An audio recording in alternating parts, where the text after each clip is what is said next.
Subscribe to my channel and hit the bell icon so you never miss any video from my channel.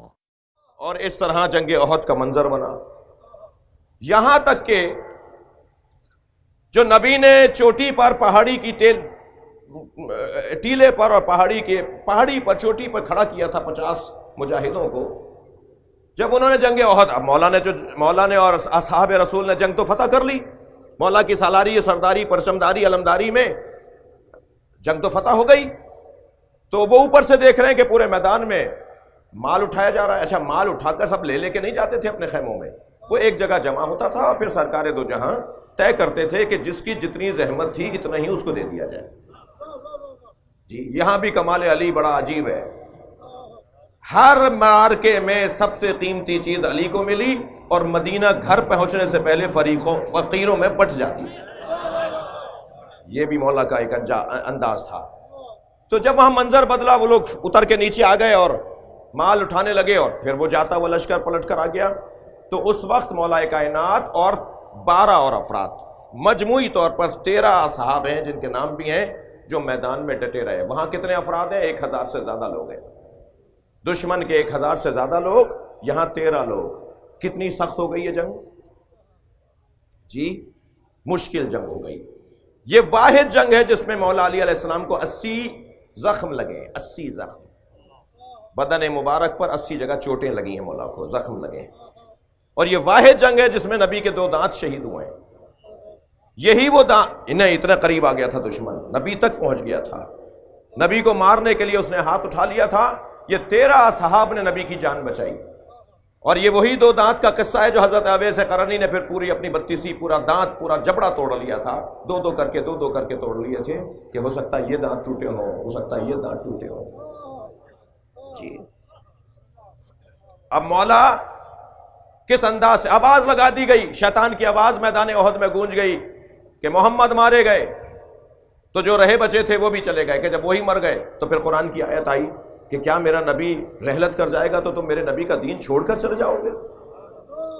انہیں تو جانا ہے، جیسے پہلے والے نبی آئے تھے یہ بھی چلے جائیں گے، مگر ان کا دین کیوں چھوڑ رہے ہو، ان کا نظریہ کیوں چھوڑ رہے ہو؟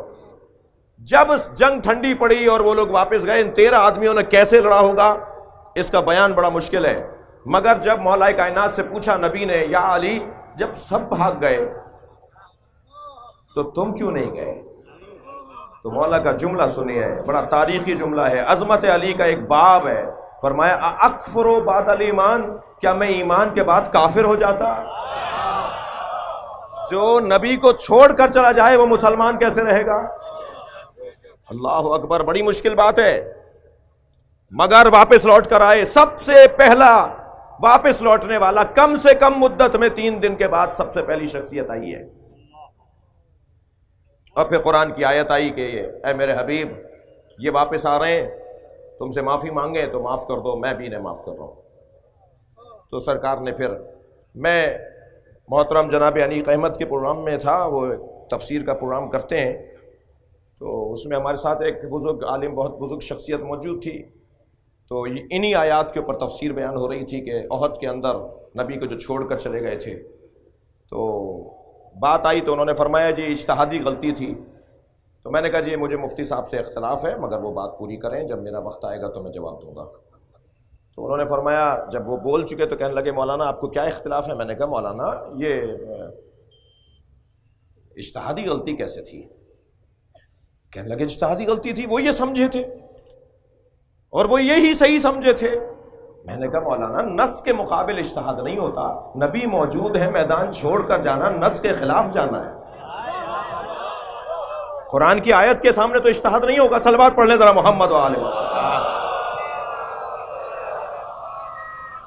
تو انہوں نے مانا اس بات کو، انہوں نے کہا بات علمی ہے، بات صحیح ہے، اور پھر بات یہ ہے کہ جی جب قرآن نے کہہ دیا، اللہ نے کہہ دیا کہ یہ لوگ معافی مانگنے آ رہے ہیں، معاف کر دو، تو میرے حبیب تم بھی معاف کر دو۔ جب اللہ رسول نے معاف کر دیا تو مسلمانوں کو بھی اپنے خیالات اور اپنے احساسات کو ایسے ہی رکھنا چاہیے، قرآن کے مطابق رکھنا چاہیے۔ دقت فرمائیے آپ نے، جنگ احد میں یہ ہوا۔